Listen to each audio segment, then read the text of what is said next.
Tried a few things that didn't work, so then I go to try to keep him calm and sneaking in on him.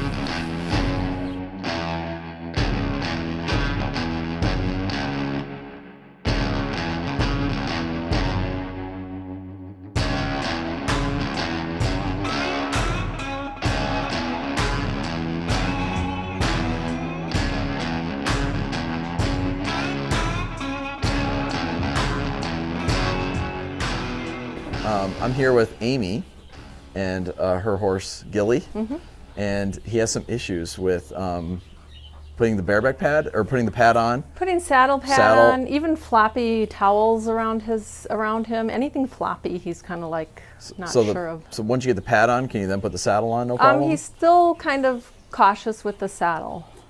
Okay. Okay. Well, if you don't mind, just go ahead and show me what you. Is this your normal routine? You've groomed him up, and now you would. Yep. I'd bring him up and groomed him, and yep. Now it's pretty much my normal routine. Yeah. Show us what happens here. It's okay. Hold. And then she doesn't cross tie him because he'll pull back on the cross ties, but you can see right away he's saying the relief is somewhere else. Okay. FYI, guys, I'm gonna ring the bell. I don't know what that means. She's going to ring the bell. She rings a cowbell to call her horses down to feed them. Okay, so he doesn't want to stand still. Like he was standing perfectly quiet when you're grooming him when we walked up here. But then as soon as you got the pad out, then he was ready to go somewhere. Yep. Once it's on, I can shift it and move it. Okay. So should I get the saddle next?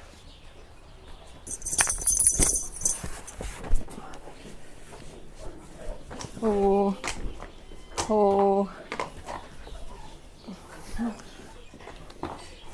It's okay. I think he feels the other people. This is a little more than what he normally does, but.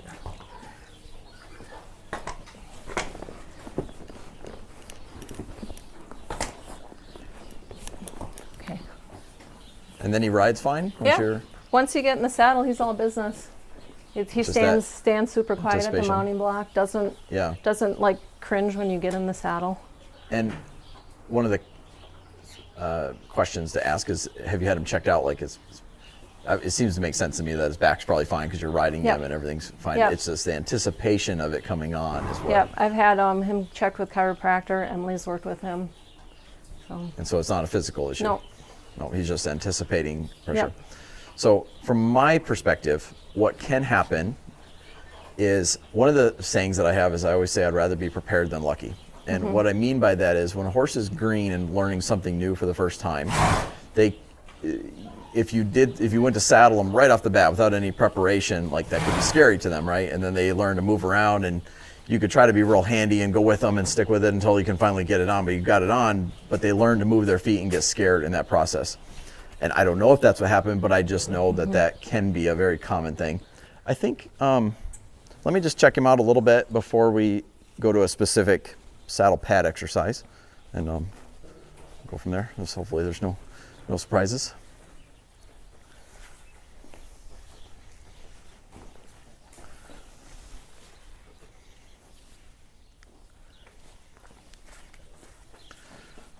So you can see he's bothered by the flag. So this should work great then. And so what I'm going to do is basically just take some time getting him used to the flag. There's like the specific issue of working on getting him to accept the saddle pad, but there's an underlying issue that's in a broader kind of category, which is when a horse does this, it tells me right off the bat he doesn't read my intention. So he's reading the energy of the pad or the aisleway commotion or the flag.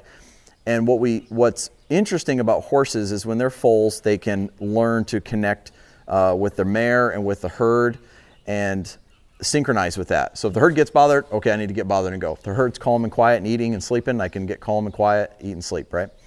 And we can train them to read our intention as well. So the concept is, and this is what every horse owner would love to be true, if you're calm, your horse is calm. Well, as we know, we would love that to be true, and that it can be true if you train them to do that, right? Which basically means I'm going to teach him that when the flag is noisy, but my intention is calm, to read me, not this. And now you can't just do it with like one thing, you have to do it with many different things. So I look for opportunities to practice, I call it energy versus intention. And so I'm teaching the horse to not to be bothered by whatever energy is going on, but to read my heartbeat, my intention of what's going on there, not that whatever energy is going on. The theory is that someday I could be riding down the trail and a turkey bomb could go off and my horse isn't bothered by it because I'm calm. And that's the idea behind it, right? But this is not a overnight quick, like I feel fairly confident that in one session we can get him standing a lot better for the saddle pad. That part is kind of easy, but what I would encourage you to do is just overall to develop him a little further is find other ways to develop this idea of him reading your intention versus the energy of what's going on. If you own a horse, you've already discovered that horses can be difficult and challenging. Since horses are innately prey animals, it's really more about your journey of learning horsemanship than having a destination of your goal. If you would like me to show you how to be more safe and have more fun with your horse, I can do that through my Patreon page. We post a new video there every week, and you can ask me questions anytime and even do video coaching. So what are you waiting for? Go check it out. I'll leave a link in the description below.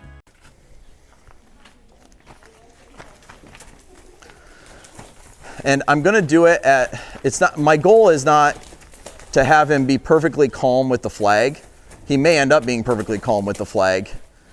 My goal is that the flag is a bit scarier and noisier than the saddle pad. Mm-hmm. So we're going to use the flag as the scary thing to release him to the pad. So there he went from moving around to standing still. Now because he was kind of running on a circle, I pulled and released on the rope to just interrupt that so he didn't get stuck there and stay there too long. If he were to back up or move sideways, I would just follow it. But going forward on a circle, if I didn't do anything to interrupt that, he could just get stuck there for a pretty long time, and I don't want to do that.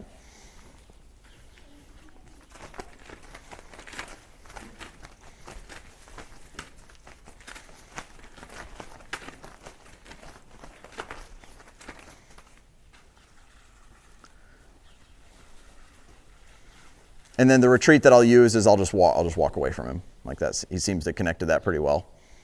And that offsets that. And I would do the same thing with the saddle pad once we get there.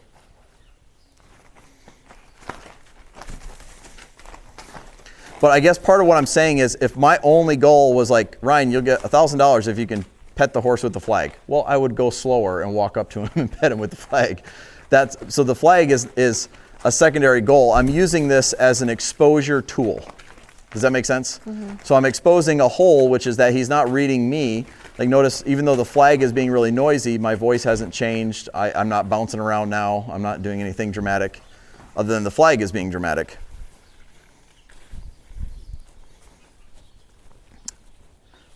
So in other words, when you're using the flag as an exposure tool to help a horse understand the difference between energy and tension, it has to be at a deep enough level that it's meaningful to him. If it's too easy, meaning if I just go like this, show it to him, walk slowly, roll it up so I can pet him with it gently. Like if I do that, it's not really going to have the effect that I'm going for, because I'm trying to release him to the pad where I will go really slow and take my time with that and build his confidence there.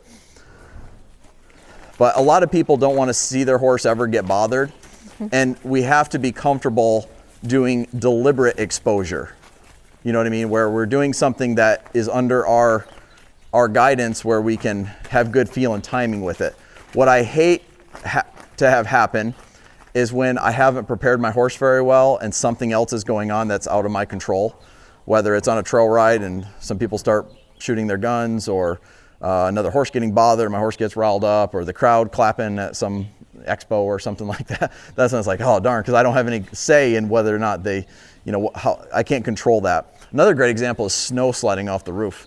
I don't know if you guys have that here, yep. But where I used to ride, it was a coverall building, and when in the wintertime, get a lot of snow on it, it starts melting, then it would slide off, and it would be completely random when it happened. And so it was a great test to see if your horse can read you and not that noise and energy from the snow sloughing off.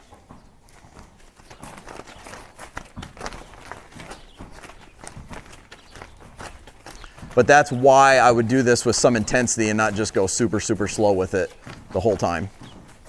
Now also notice his head is straight up in the air, like that's his go-to response. So something we could just chip away at a little bit that would probably be helpful for him is to teach him that under pressure, when he lowers his head, the pressure goes away.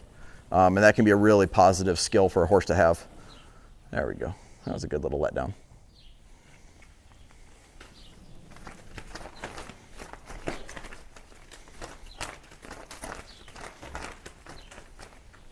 Good. So now we'll bring the pad out here. If you don't mind, could you bring a chair out here? And I'm going to place the pad on the chair too. Yep. Just out here a little ways.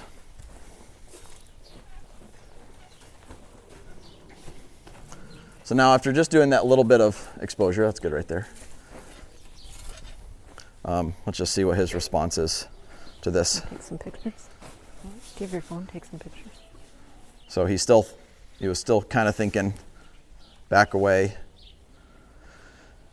The other step we could add to this is when we do the pad, is when he gets, if whatever point of it he gets bothered by, I'm going to stay there until he relaxes versus keep going, just because I can put it on him. It's kind of like the idea of, say a horse is tied up, you know you can go catch him, but do you approach them politely and ask them to connect with you before just walking up and grab them, or do you just go storming up there and grab a hold of them, because you can, it's like that same example. Well, if that horse was turned out in a 1,000-acre pasture, I'm sure whoever's catching them would approach them pretty carefully, because if they run off, it'd be a long hike to where they're at. So you can see him lick and chew there, so he appreciated that. See there, he got bothered. So I don't go forward. I wait till he softens, and then we'll take it away. And to me, this is just like a kind of I put it in the category of restarting.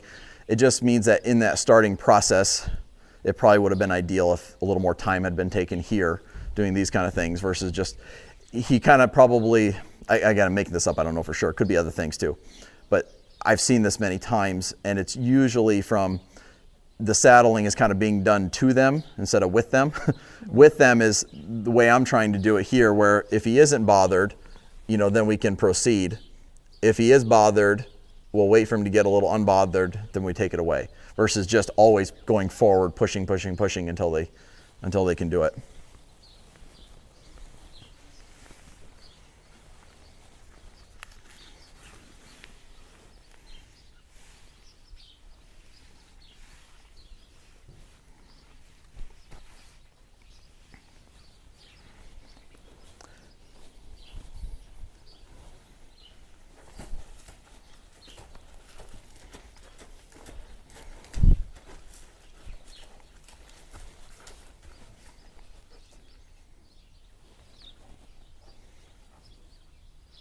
I imagine you've probably done this quite a bit with him, huh?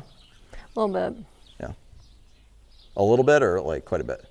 I've tried a few things that didn't work, so then I go to try to keep him calm and sneaking it on him. Gotcha.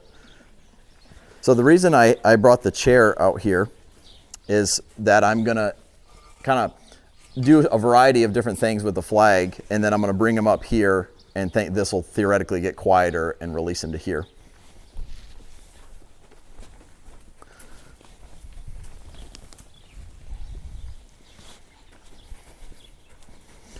And so you see the difference in my approach with the pad versus the flag. And that's what I want him to connect to. Is go, oh, when we do the pad, this is nicer than this. So the flag is just a tool to help me get to the pad. But it might not work as good as I was hoping. If he was really scared of the flag, it would actually work better than if he's pretty okay with the flag.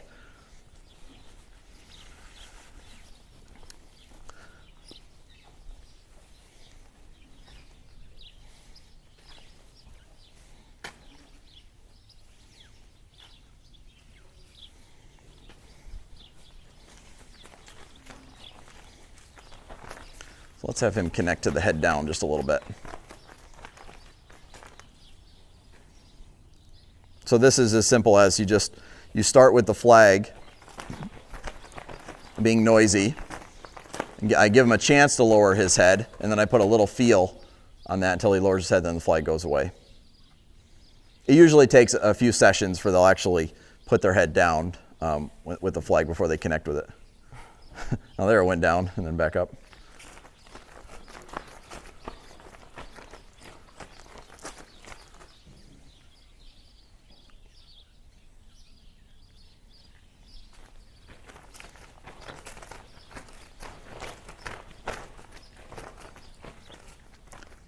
And then how old did you say he is? 8. 8. And so let's say he was a 3-year-old. So that's at least 5 years of probably flinching every time the pad comes out. So Yep. That's a fair bit of history. Mm-hmm. But I'm always amazed at how much changes a horse can make. Like, it's really impressive.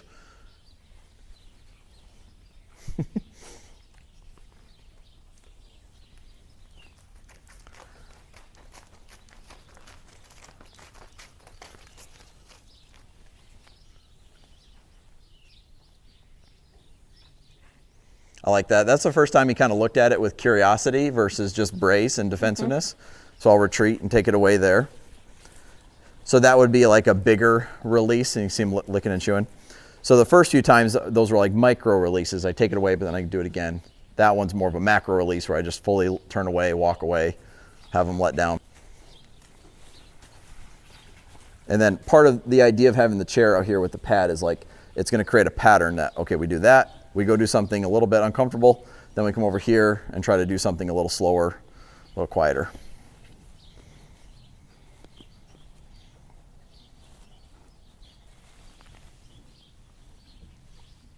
That was better.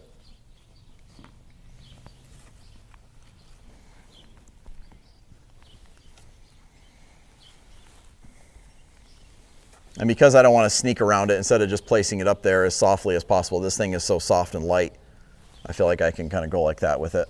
Mm-hmm.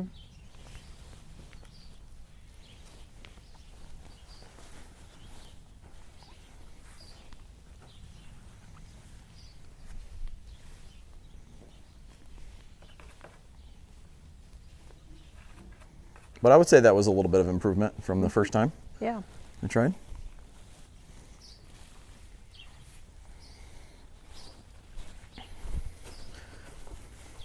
So now we're going to up the ante just a little bit out here. And any of the exercises that you see me do that you kind of like, that resonates with you, those are the ones you can focus on. I'm experimenting a little bit with some different things and just kind of seeing where he's at. Mm-hmm.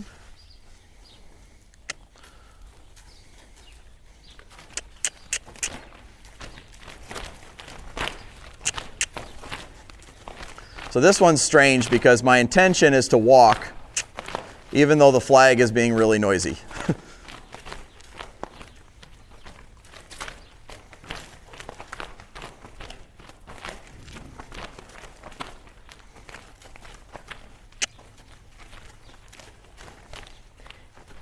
When I first got him, we were noticing how quiet he was, even when he was nervous. And it took me a minute to realize that's because he was checked out. He was shut down.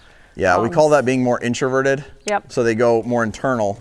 Where if they're an extroverted horse, you know, they wear their emotions on their sleeve and you can just see them running around with it. But if you know what to look for, it's pretty obvious. If you look at his headset, his tail clamping down, his ears, his eyes, his muscle tension. Those are all indicators of where he's at. You know, without seeing him just run around. Yeah.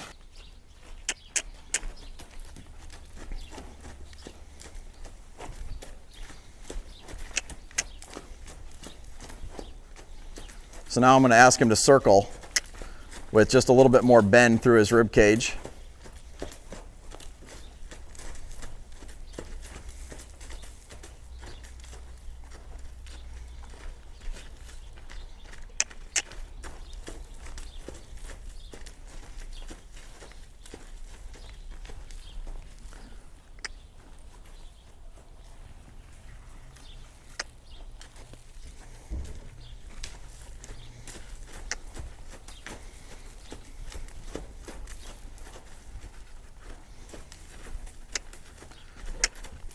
Does he blow out much when you ride? Blow out? go? I wouldn't say a ton, but yeah, he does. Okay. So when a horse is bothered, they switch nervous systems. And that's the reason a horse licks and chews is when they're switching back to what's called the parasympathetic nervous system. And so that tells you if they lick and chew, it tells you they were uncomfortable. Now they're getting more comfortable. But another indicator of how deep of relaxation they're at is when they go and blow out. So like even there, he just took a little bit deeper breath. So we're already at a little deeper level of relaxation than just licking and chewing. So that blowout is kind of music to our ears. Yeah.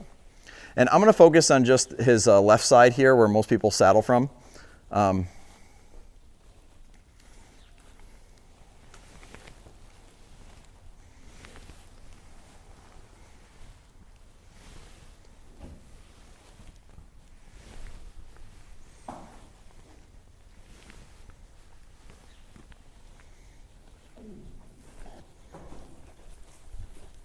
But the idea of the circle that I was just doing of getting him to bend his ribs, when the ribs are bent, doing things like leg yield, shoulder in, bent, walking on a small circle and bending, that helps them require them to breathe more.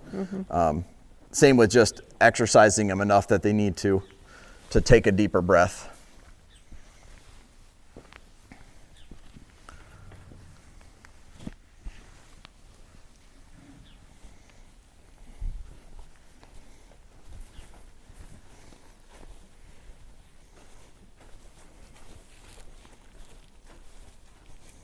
He's a sweet horse, though. He tries hard to be good. Yeah, he does.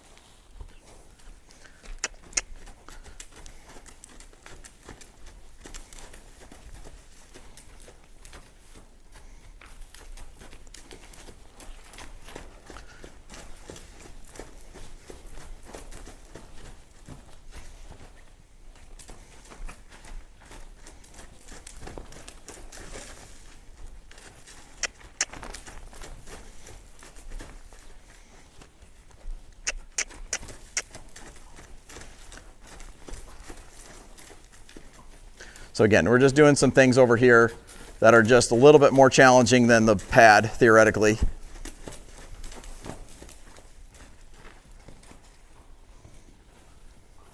To try to set up scenarios, again, of releasing him to the pad. And can you kind of see that, how like that's more dramatic than what we're doing over here? So he comes over here, licks and chews. That was better. The other approach that I think a lot of people would take on this is like you come at them with the pad. If they walk off, then you back them up real strong or something like that. But to me, he's not. I would probably do the same thing if I thought he was saying like no to it, but he's scared. He's scared of it. Yep. So even though he's had it done a lot of times, everything you do with a horse, there's a start to it, a beginning and an end, or a start, a middle, and an end. And most people understand like you want it to end soft, but a lot of people, in my opinion, don't place enough value on it starting soft too. So it's like, oh, they flinch and react, but then they're okay with it. It's like, well, I don't accept that. I want them to be okay with it, beginning, middle, and end. And so that's why I would take the approach that I'm taking of just trying to keep setting up the beginning part of it, you know. And I like that he's kind of offering to lower his head further and further as we're doing this. I feel like he's starting to see the pattern a little bit. Be like, oh, this isn't so bad. But again, you know, when a horse has had however many rides he's had each year for 5 years, of getting defensive every time the pad comes out, that's quite a bit. Yeah.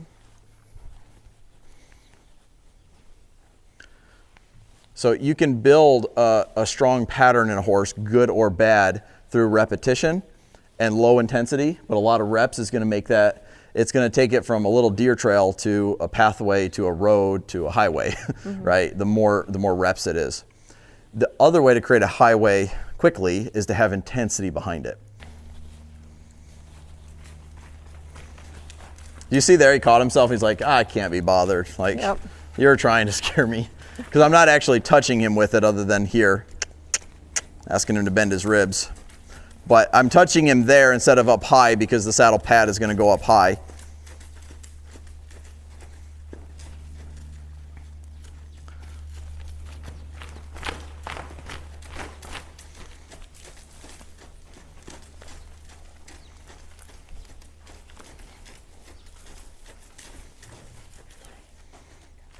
That was really nice.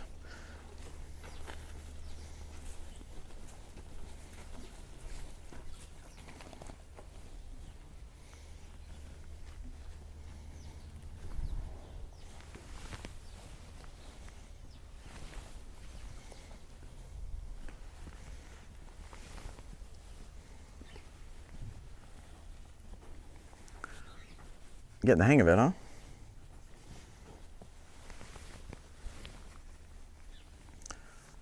So, would you say that's working? Yeah, definitely. So, nothing trick or fancy about it, but that's the pattern that I would just keep working on. What I would do if he was my horse, I mean, I do a lot of groundwork, so I would do a bunch of groundwork to kind of get him just a little softer and everything kind of everywhere. But as far as this specific issue, what I would do is try to be on a serious pattern for 5 sessions. Even if you're, say you don't come here tomorrow, but you're here the next day, we're doing that. Like we're doing this for the next 5 sessions in a row. That is what I would call a program. And so whenever I'm trying to make a more serious change with a horse with a particular thing, I'll get on a program, and I'm very disciplined about sticking to that program for the full 5 sessions. Yep. And that usually creates a more lasting change than just doing it kind of one time and then like, oh, now we're good enough, we'll just keep going. So that would be my So my the advice. sessions, could that be before a ride? That wouldn't be like the only thing I do. What I would with him do that is day? I would bring your saddle and pad out here. Uh-huh. You know, work the flag, do something that's a little bit of commotion, work Yep. over here, and then let him settle. You know, and then ideally take him to it. Yep. So he clearly sees, okay, this is where the relief is. Horses are very in tune with patterns, and so there was deliberate about being right here, taking him to the spot each time. It creates a pattern that he's like, oh, I know what to expect now. They know what's coming. Versus if you do it randomly in different places every time, they don't really know what's coming. So the last thing I would do is put him in the aisleway and then do this exact same routine that you normally do. Yeah. What I would do when you're ready to move out of here, say day 2 or 3, you take him into the aisleway, unsaddle him, saddle him again. Put your pad, at the end of the session, it's like he's already got good with it, stood still, then saddle him at that time. That will reinforce the pattern in the aisleway. Okay. And then once when you take him out, when you'll know you're there, you've arrived, so to speak, when you bring him out and right off the bat, he's okay with it. Yeah. Without doing any extra things, you come out, he stands here and you can put it on and there's no flinching and reacting and walking off. Yep. And that's when I would then go back to your pattern of doing it in the aisleway. Like I read the horse and I let them tell me what I need to do. What area, are they worried about their hindquarters? Are they really tense in their ribs? Are they really high-headed? Are they really forward and speedy? Are they really kicky? Whatever it is, I'm going to address that thing. Not, it's like he's really forward, so I don't need to use a bunch of strategies to help. He's not forward, so I don't have to use a bunch of strategies to help him not be forward. But he's high-headed, so I can use some strategies that help with that. This is one of them. I'm going to ask him to, this is one of my favorites actually. I'm going to ask him to side pass.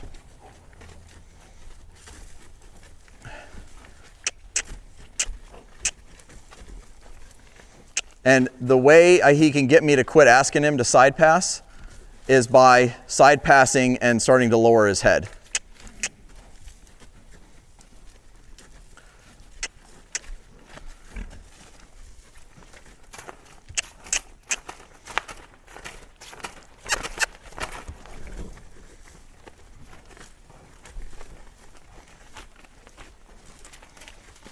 So what I'll do here is,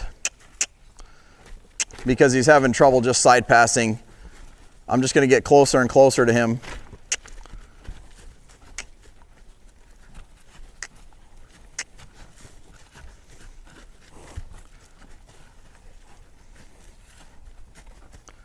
And then I just waited for his head to come down. And when he finally was able to move his feet sideways and lower his head, that's when I stopped. So I could just work on getting him to side pass nicely, but I'm just using sideways as another variable. There we go.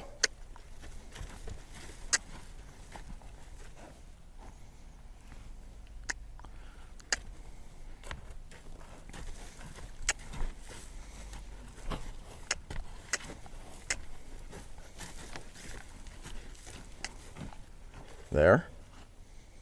So anytime he kind of connects thinking sideways and thinking head down, he wins.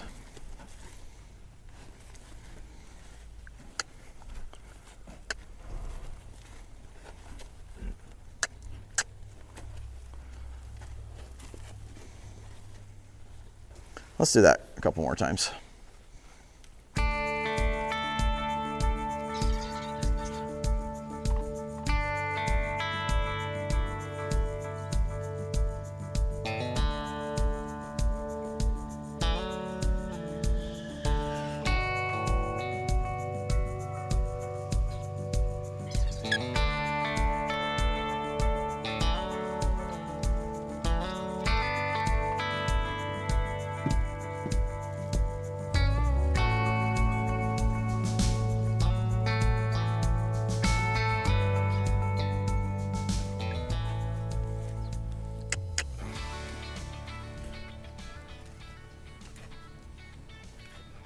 Good.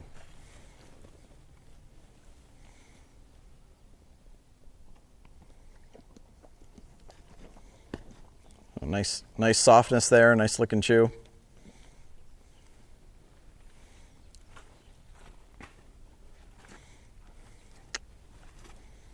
Good boy. So I kept releasing when he got soft, just overall. And now you can see it's just about a cue. Now you add pressure, he gets softer.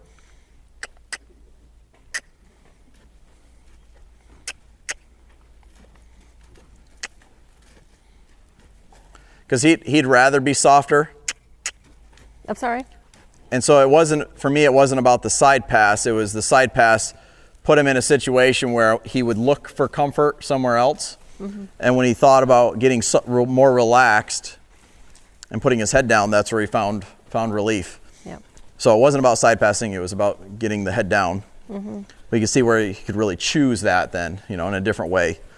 And from where he started with the flag of like, oh, there's a flag, and oh my gosh, that's a lot more softness.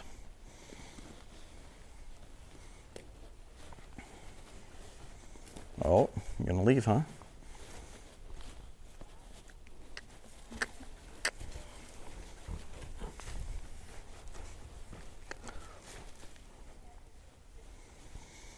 So to me, that was a little more like it's a pattern. Like this is what I do when it comes out, because he didn't get real bright-eyed about it. He just kind of walked off there.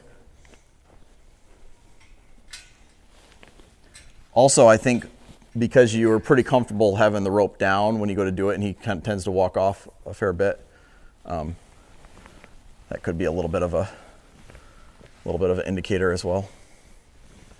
So try not to be too far away from the rope. Right. Like even if you just have the tail of it tuck through your belt, that way he can't get away too far. Yep. But he kind of thinks he's ground tied right now.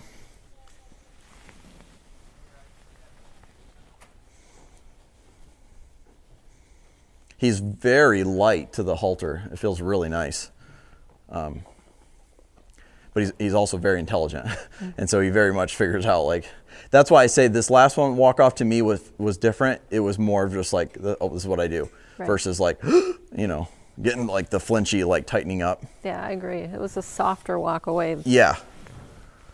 And so don't be afraid to change strategies. Like, I like the strategy we're using for a lot of different things to help him get softer. Mm-hmm. But also if you're right there to correct him and he walks off, if I was teaching a horse to ground tie and they walked off, that's what I would do. I'd back them up a little ways, and then I'd bring them right back to where they were ground tied and say, whoa, and turn them loose again.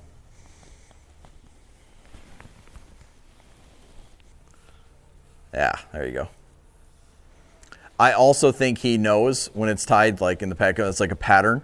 Like, oh, now I can go ahead and walk off. Does that feel a little better? Much better. Nice.